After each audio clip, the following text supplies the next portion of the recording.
J'ai appris que...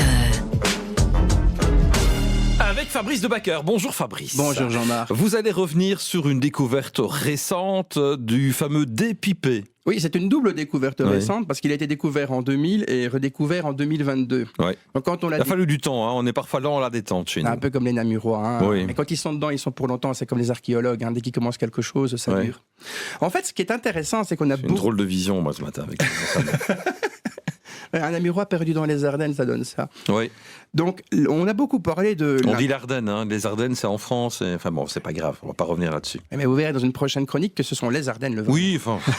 Après, je m'engueule avec mes collègues et tout ça, vous n'imaginez même Bon, pas. donc, l'Ardenne, il y en a Voilà. qu'une, elle est belge, elle est là, elle est belle. Donc, le dépipé, on a beaucoup parlé de lui. Ah, t'es trouvé en Gaume surtout. Donc rien à voir avec l'Ardenne.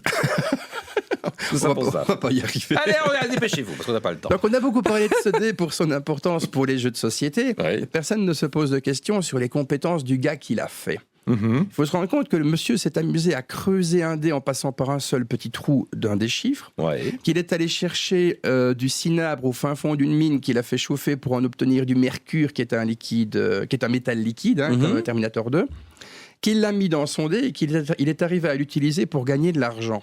Oui. Alors c'est très bien les jeux de société et compagnie, mais imaginez un peu la compétence que ce mec a mise en place pour arriver à gagner de temps en temps un petit peu d'argent au jeu. Oui, c'est vrai que c'est un gros effort pour un petit résultat Ah oui, peut-être. surtout qu'en plus, ce qui est intéressant, c'est que comme dans certains pays modernes dans lesquels parfois nous vivons, le jeu de dés était interdit sous l'Empire romain. Ah oui. On faisait avec parce que ça rapportait de l'argent. Mhm.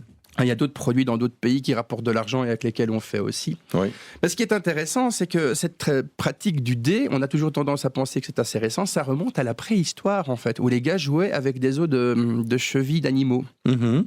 hein, les fameuses astragales. Ça a toujours été interdit, mais ça a toujours été truqué aussi. On en a trouvé quelques-unes qui avaient été taillées. Bah oui, c'est ça. Donc la tricherie n'est pas née avec le jeu, c'est la tricherie qui a entraîné le jeu quelque part. Le besoin de toujours gagner, de faire en sorte que le hasard soit avec nous. Donc c'est intéressant et c'est quelque chose qu'on aurait dû étudier de plus près, c'est la manière dont il a été réalisé. Mhm. Parce qu'effectivement, le mec devait avoir de très bons yeux et du très bon matériel. Quand on voit la taille du dé et la manière dont il a été coupé à l'intérieur, il avait certainement autre chose à faire que de couper un petit morceau de bois pour gagner 3 pièces d'or de temps en temps. Ouais, tout à fait. Donc on peut penser que ça a été une commande. Voilà. Merci beaucoup Fabrice pour ce dépipé et pour l'explication de pas mal de choses, hein, comme tous les jeudis matins. À bientôt. À bientôt Jean-Marc, bonne année!